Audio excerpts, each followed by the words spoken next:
Alors, on va voir un théorème qu'on appelle le théorème de meilleure approximation. Il est dû à Legendre, aux alentours de 1798. Alors, des théorèmes de meilleure approximation, il y en a de tous les côtés. Hein. Il y a dans les espaces hilbertiens, on veut approcher un vecteur avec un vecteur d'un sous-espace. On en a avec les polynômes, par exemple. On veut approcher une fonction continue sur un compact par un polynôme. Bon. Mais là, c'est un théorème de meilleure approximation diophantienne. C'est-à-dire qu'on va prendre un réel et on va l'approcher, un réel qui peut être aussi une fraction rationnelle, et on va l'approcher par une fraction rationnelle.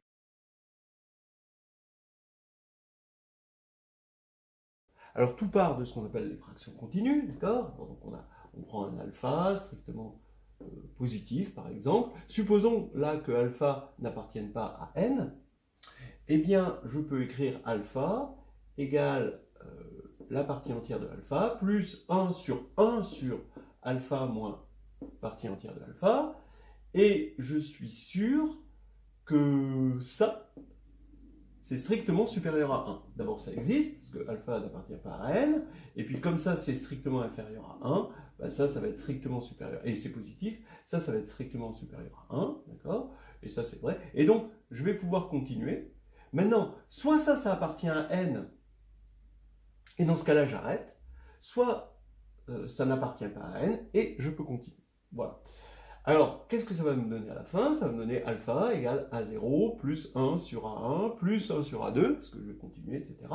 Et soit ça s'arrête et j'aurai une fraction rationnelle, soit ça ne s'arrête pas. C'est ce qu'on appelle une fraction continue. Ça devrait s'appeler une fraction continuante, mais il faut faire avec.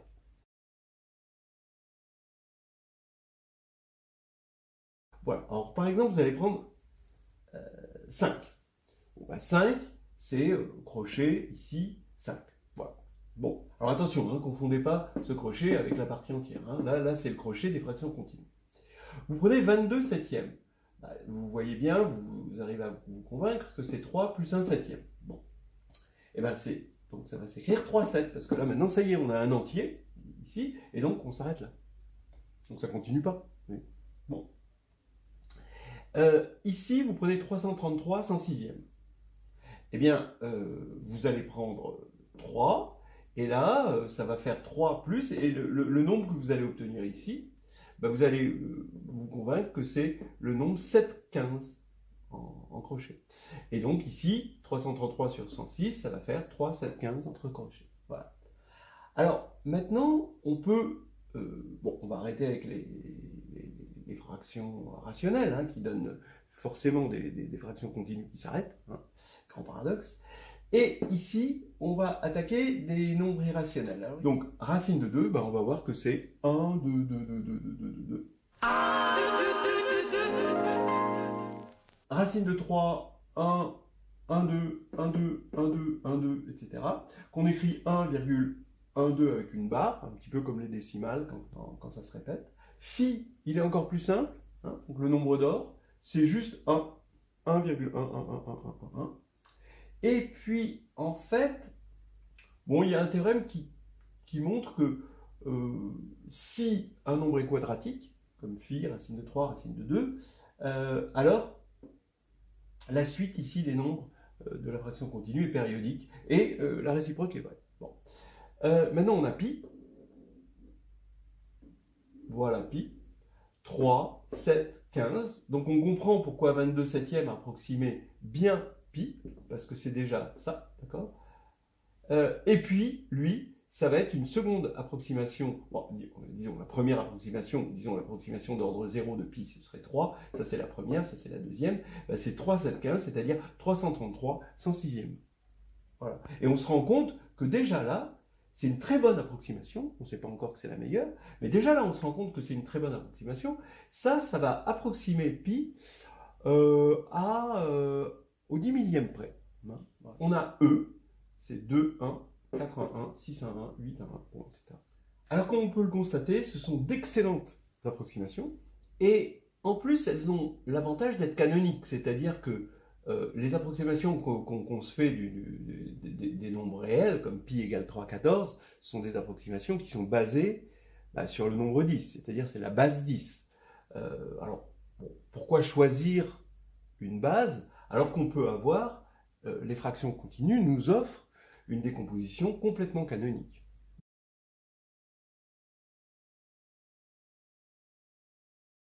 Alors, qu'est-ce qu'on va montrer? On va montrer que ces pointillés, là, ce nombre à pointillés a un sens. C'est-à-dire que si les AI, bien sûr, sont ici, bon, A0, il peut être égal à 0, mais là, les AI sont des entiers, hein, ces entiers sont supérieurs ou égaux à 1, et bien là, ici, ça va avoir un sens, même si je continue, si j'ai bien défini ma suite d'entiers, eh bien, ça va avoir un sens, ça va converger, hein, alors on va dire que la suite des rationnels obtenus en tronquant les fractions continues converge vers alpha. Ensuite, que cette convergence est très rapide, alors on va voir que dans un certain sens, l'approximation est excellente. Voilà.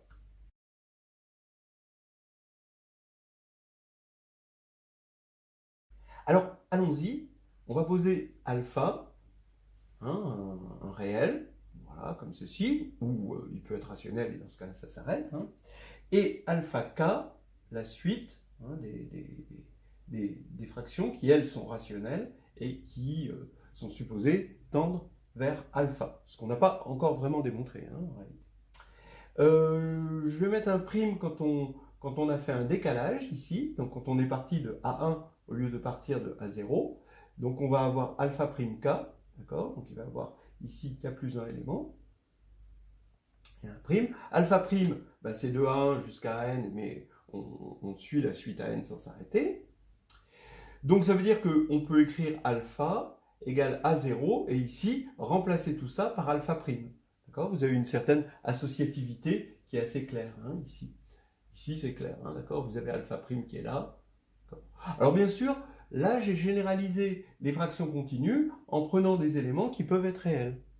Alors, on a une certaine associativité, style alpha égale A0 alpha prime. Regardez, hein, vous prenez A0 plus, et ici, vous retrouvez alpha prime. Vous avez une certaine associativité, donc, qui va être utilisée, assez pratique. Là, vous voyez bien que je suis en train d'utiliser le fait que une généralisation des fractions continues avec des éléments réels là, mais ça ne change rien en formule. Et puis, vous avez alpha k égale A0 alpha prime k moins 1. Bon, ça, c'est des petites évidences, hein, d'accord? Alors maintenant, on va commencer par dire la chose suivante. Si ce nombre-là, qui est rationnel, je l'écris Pn sur Qn, pour l'instant, je ne sais pas encore si cette fraction est sous sa forme irréductible. Bon, mais en tout cas, je peux dire que c'est égal à A0 sur 1 sur, ici, d'après cette formule, en remplaçant K par N, là, je peux l'écrire sous la forme, par récurrence, P'N-1 sur Q'N-1. C'est ça.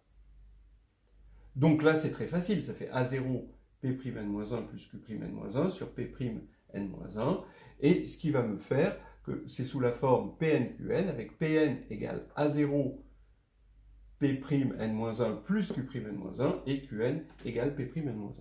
Voilà. Donc déjà, on garde ça au chaud pour tout à l'heure. Alors, on va montrer déjà ces formules. Pas tout à fait évident, parce que c'est beaucoup plus facile de démontrer des formules de récurrence à partir de A0 que partir de la fin avec AN. Mais on a Pn égale AN Pn-1, donc là il n'y a pas de prime, c'est pas celui avec le décalage, plus Pn-2, c'est-à-dire c'est juste le tronqué, on tronque par la droite, on ne tronque pas par la gauche. Voilà. Et Qn égale la même chose, AN Qn-1 plus Qn-2. Donc on fait une récurrence, hein, évidente, hein, sur ça. Bon, l'initialisation est évidente. Hein. Une fois qu'on sait la formule, bon, c'est facile à montrer, on utilise celle-là, Pn égale A0 P'N-1 plus Q'N-1. On va remplacer, donc on va écrire Pn égale, ici, on va prendre P'N-1 et on va écrire P'N-1 ici. P'N-1, ici, c'est toujours AN, parce que comme on a tronqué par la gauche, le dernier il reste le même, c'est AN, fois P'N-2 plus P'N-3, voilà, plus Q'N-1, et Q'N-1, pareil, c'est AN Q'N-2 plus Q'N-3 par récurrence. Maintenant, on va regrouper les termes en AN et on va avoir un terme A0 P'N-2 plus Q'N-2. Et là, on reconnaît Pn-1, okay, d'après ces formules-là. Et là, on va avoir A0 P'N-3 plus Q'N-3. Et d'après ces formules-là, on reconnaît Pn-2.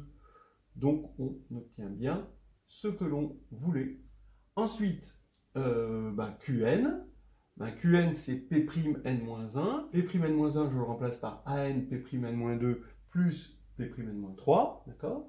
Et oui, par récurrence, parce qu'on a supposé ça par récurrence, sur n. Et donc, ça fait AN, mais P'N-2, d'après ça, c'est Qn-1. Et toujours d'après ça, c'est Qn-2. Donc, on retrouve bien cette formule-là. Maintenant, on attaque le 2. On va montrer, donc ça, c'est vraiment très utile dans les problèmes d'approximation. Qn Pn-1 moins Pn Qn-1 est égal à moins 1 puissance n. En fait, c'est le cœur même de l'approximation. Regardez, par récurrence, hein, on le fait par récurrence. Bon, faisons-le déjà l'initialisation. Au départ, la première approximation à l'ordre de 0, disons, c'est A0 sur 1, hein, donc la partie entière finalement. Hein. Et ensuite, la deuxième, ça va être le A0 plus 1 sur A1. Mais ça, si on doit l'écrire sous la forme P sur Q, ça va être A0 à 1 plus 1 sur A1. Donc maintenant, qu'est-ce qu'on nous propose de faire? On nous propose de faire A0 fois A1, donc alors pour n égale 1, hein, A0 fois A1 moins A0 A1 plus 1 fois 1. Donc on regarde, ça fait bien moins 1 puissance 1. Donc ça fait moins 1, ça, après élimination, ça fait moins 1 puissance 1, donc on a la bonne formule. Bon, maintenant, on fait l'hérédité. Qn, ici, j'utilise cette formule et je vais le remplacer par AN Qn-1 plus Qn-2 fois Pn-1, moins, cette fois-ci, c'est Pn que je vais remplacer par cette formule, AN Pn-1 plus Pn-2, voilà, fois Qn-1, bon, ici. Et là, maintenant, vous voyez que AN Qn-1, Pn-1 s'élimine avec le AN Pn-1, Qn-1 à cause du moins, et il va rester justement Qn-2, Pn-1, moins Pn-2, Qn-1, donc finalement l'opposé, d'accord, de cette formule, mais en rang n-1, donc moins 1 puissance n-1 par récurrence, donc moins 1 puissance n, et on a notre hérédité. Voilà, donc maintenant, on va encore avoir besoin d'une étape supplémentaire. Alors là, maintenant, on a montré ces deux égalités-là. On a montré le 2, hein, vous remarquerez que... bon, il y a beaucoup de choses à dire là-dessus quand même. Ça veut dire que Pn est premier avec Qn, que Pn est premier avec Pn-1, etc. Bon, voilà. Ça veut dire aussi que quand on regarde ça comme un vecteur de Z2, hein, le vecteur PNQN et le vecteur Pn-1 Qn-1, ces deux vecteurs, ils forment un parallélogramme, ils constituent un parallélogramme de taille, d'air minimale, puisque dans Z, voilà, le minimum non nul, c'est 1. Donc si on veut que le parallélogramme soit pas plat, bon voilà, c'est 1.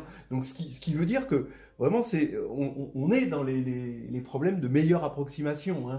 Ça on voit bien que c'est lié à l'approximation. Le fait que comme l'air est minimal, hein, intuitivement, ça veut dire que les choses vont être très très proches autour du alpha qu'on veut approximer. Bon, voilà. Et là maintenant on va montrer justement, grâce à ça, hein, vous allez voir, que Qn alpha moins Pn, si alpha est sous cette forme-là, donc ici, là, c'est fini, que Qn alpha moins Pn, c'est égal à moins 1 puissance n sur An plus 1 Qn plus Qn moins 1. Regardez, hein, c'est vraiment facile, on calcule maintenant Qn alpha moins Pn, on dit que alpha ici, puisque ici on l'a tronqué là, ça fait Pn plus 1 sur Qn plus 1. Voilà. Maintenant, on réduit au même dénominateur. On va reconnaître ceci au signe près et au niveau n plus 1, d'accord? Donc ça va faire moins 1 puissance n plus 1, voilà, et le dénominateur c'est q puissance n plus 1. Donc maintenant le moins 1 puissance n plus 1, ben, je mets moins 1 puissance n, et qn plus 1, maintenant, j'écris cette formule, c'est an plus 1 qn plus qn moins 1. Voilà. Donc, oui, je retrouve l'égalité cherchée.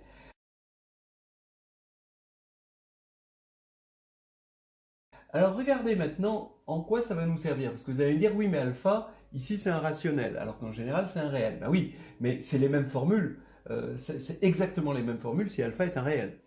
Donc, si alpha est un réel, j'écris alpha sous la forme A0 jusqu'à AN et alpha n plus 1 qui va représenter toute la fraction continue qui reste à la suite, par l'associativité dont on parlait au départ.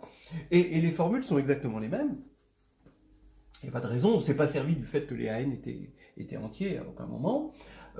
Alpha, vérifiant ça, alors je regarde la valeur absolue de Qn alpha moins Pn. Donc ici, en valeur absolue, ici je vais avoir 1.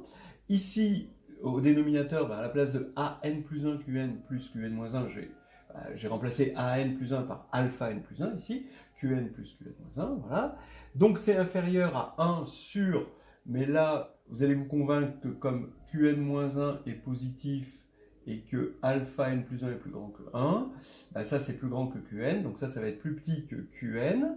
Là j'ai divisé par Qn, donc pour passer d'ici à ici, donc je mets un Qn en plus, donc c'est inférieur à 1 sur Qn carré, ce qui est une très bonne approximation.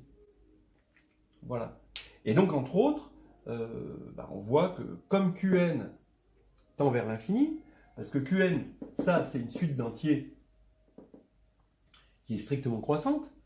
Hein, vous regardez ceci, vous supposez que alpha est un réel, donc An sera toujours plus grand que 1, hein, ici, et donc vous avez que, donc ça c'est strictement positif, ça c'est plus grand que 1, donc Qn sera strictement plus grand que Qn-1, donc on a une suite d'entiers, hein, strictement croissante, donc qui tend vers l'infini. On va bien avoir une convergence de notre suite ici, de fractions continues tronquées vers alpha. Bon, donc déjà, là on a montré que les petits pointillés, et cette écriture avec des pointillés, ça avait du sens. Hein. Et maintenant que ça a du sens, c'est que c'est une très bonne approximation. D'accord ? Parce qu'on a quelque chose de quadratique. Et déjà Qn est déjà très grand par rapport à n, hein, à cause de ça. D'accord ? Vous voyez toujours pareil, hein, comme les AN sont supérieurs à 1, on a au moins la suite de Fibonacci.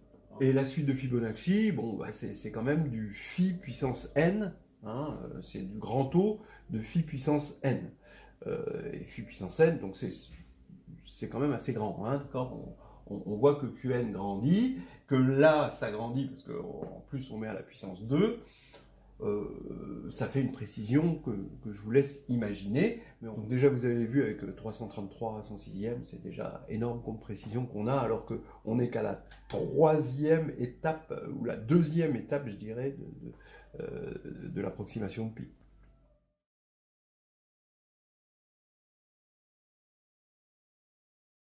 Ça y est, on est parti pour la preuve du théorème. Qu'est-ce qu'il dit le théorème? D'abord, on prend un alpha réel, bon positif, hein, ouais. Et alpha, on le décompose en fractions continues. Bon, on va supposer que c'est infini, que c'est pas un rationnel, mais encore que c'est un rationnel, ça marche. Hein. Donc soit PQ maintenant des entiers tels que la fraction P sur Q approxime alpha bien comme il faut, c'est-à-dire cette fois-ci, c'est pas 1 sur Q2 comme tout à l'heure. Là, il faut que ce soit 1 sur 2Q2. Et alors, eh bien, ça veut dire que dans ce cas-là, P sur Q, c'est un des éléments de la suite, hein, de la fraction continue tronquée qui converge vers alpha. On vient de voir que cette suite approximait bien alpha. Maintenant, ce qu'on voit, c'est que si on approxime encore mieux et on divise par 2 l'approximation qu'on avait obtenue tout à l'heure, alors c'est forcément un élément de la suite. Ça, c'est quand même quelque chose d'assez extraordinaire. Attention, tous les éléments de la suite, hein, je précise, n'ont pas cette précision-là, mais deux éléments consécutifs de la suite, on peut en extraire un, au moins un, qui va vérifier ça. Voilà, ça c'est une petite précision que je ne démontrerai pas, qui est pas difficile à démontrer, hein, mais bon. Ok, preuve. Alors, la preuve, la voilà. Hein. On va écrire P sur Q avec B0 jusqu'à Bn-1. Attention, c'est Bn-1. Hein, là. Donc c'est-à-dire que ça c'est égal à Pn-1, Qn-1. Hein. On peut supposer que P c'est Pn-1, Q c'est Qn-1. Et alpha, artificiellement, on l'écrit sous cette forme. Alors attention, il y a là maintenant oméga, donc c'est B0 jusqu'à Bn-1 et oméga. Avec un oméga, mais cette fois-ci réel, alors que là c'était des entiers. Hein. Alors en effet, on peut toujours faire ça, hein, parce qu'on a vu, d'après les formules de tout à l'heure, que quand on avait le dernier, ici, et qu'on avait ici B0 jusqu'à Bn-1 égale Pn-1 sur Qn-1, on a vu par 1 que alpha c'est oméga Pn-1 plus Pn-2, ça c'est le Pn, et ça va être le Qn en quelque sorte, hein, d'accord. Voilà.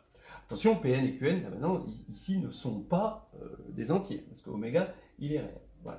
Donc alpha, c'est ça. Ça, c'est ce qu'on a vu en 1, en le généralisant au cas réel.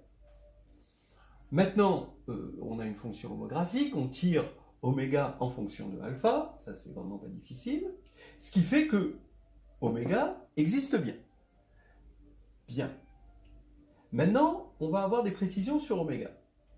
On va poser alpha moins P sur Q, donc cet élément qui est en valeur absolue est inférieur à 1 sur 2Q2, on va le poser égal à epsilon θ sur Q2. Alors, le epsilon est égal à plus ou moins 1, parce que bon, on ne sait pas si ça c'est positif ou négatif. θ sur Q2, et donc en le posant égal à θ sur Q2, on sait que θ existe, que c'est un réel, et qu'il est compris entre 0 et strictement plus petit, en tout cas, que 1,5.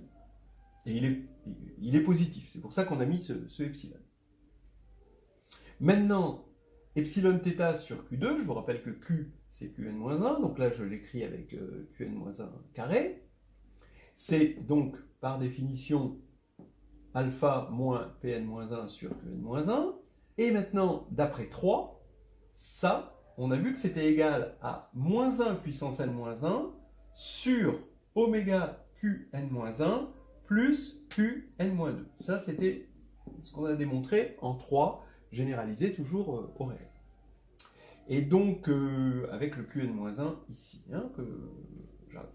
Parce qu'on a divisé la formule qu'on avait obtenue en 3 par Qn-1. Donc, on a ça.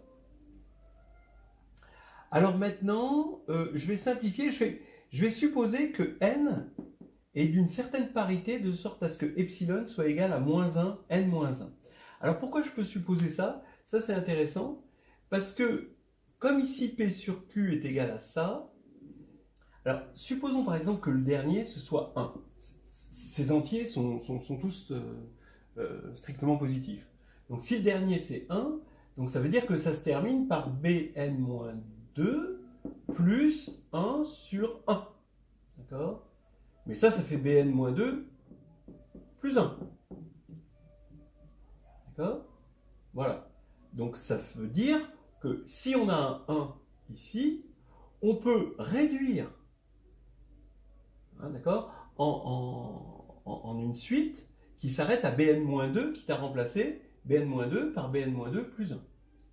Maintenant, si Bn-1 est strictement plus grand que 1, alors on peut l'étendre. Donc si c'est strictement plus grand que 1, et ben Bn-1, on peut l'écrire Bn-1 moins 1, qui est strictement positif, puisque Bn-1 est strictement plus grand que 1, plus 1.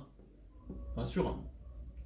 Et dans ce cas-là, on rajoute 1, on met moins 1 ici, et donc on a rallongé le truc. Donc finalement, on peut toujours imposer la parité de n, quitte à ajouter un peu, ou selon les cas, ou rajouter un peu, ou enlever un peu. Voilà, donc maintenant, on va supposer ça. Ça fait qu'on peut simplifier epsilon et ça veut dire que θ, c'est égal à Qn-1 à cause du Qn-1 carré sur Qn-1, sur oméga Qn-1 plus Qn-2. Et donc ça implique maintenant, encore une fonction homographique, que oméga, que j'inverse, hein, ça fait Qn-1 moins θ, Qn-2 sur θ Qn-1. Donc maintenant, je développe ça, je vais avoir un 1 sur θ ici, moins, et là je simplifie. Là ici, vous voyez, je simplifie par Qn-1, et là je simplifie par θ. Voilà. Et ça me fait ça. Or, on avait dit que ça, c'était plus petit que 1, mais θ, il est plus petit que 1,5, strictement plus petit que 1,5, donc 1 sur θ est plus grand que 2, et donc ça veut dire que c'est plus grand que 1. C'est ça qui est extraordinaire, c'est que oméga, c'est un réel plus grand que 1. Comme c'est un réel plus grand que 1, je vais pouvoir maintenant le décomposer en fractions continues, et donc j'ai alpha qui va être égal à B0 jusqu'à Bn-1, et là, j'ai ma fraction continue, je suppose que oméga, c'est Bn, Bn plus 1, etc., et ça continue. Donc ça veut dire que alpha est égal à ça. Voilà. Alors alpha est égal à ça, et P sur Q est égal à ceci. Alors là, on en était là, hein, quand même. C'est bien un début, une fraction continue tronquée, de la fraction continue de alpha. Et j'insiste, parce que alpha n'a qu'une seule décomposition en fraction continue. Alors, vous avez vu, hein, il y a juste sur le dernier terme où on peut jouer dessus. Hein, s'il est strictement supérieur à 2, on peut un peu jouer dessus. Mais sinon, il y a unicité. Et surtout alpha, si on le suppose, irrationnel. Voilà. Donc vous pouvez... donc on s'est servi de ça pour casser un code RSA. Je ne sais pas si vous l'avez vu, c'est la vidéo dans une vidéo précédente. Et ça ne sert pas qu'à casser RSA, c'est quand même un théorème très, très profond de M. Legendre. Vive les maths!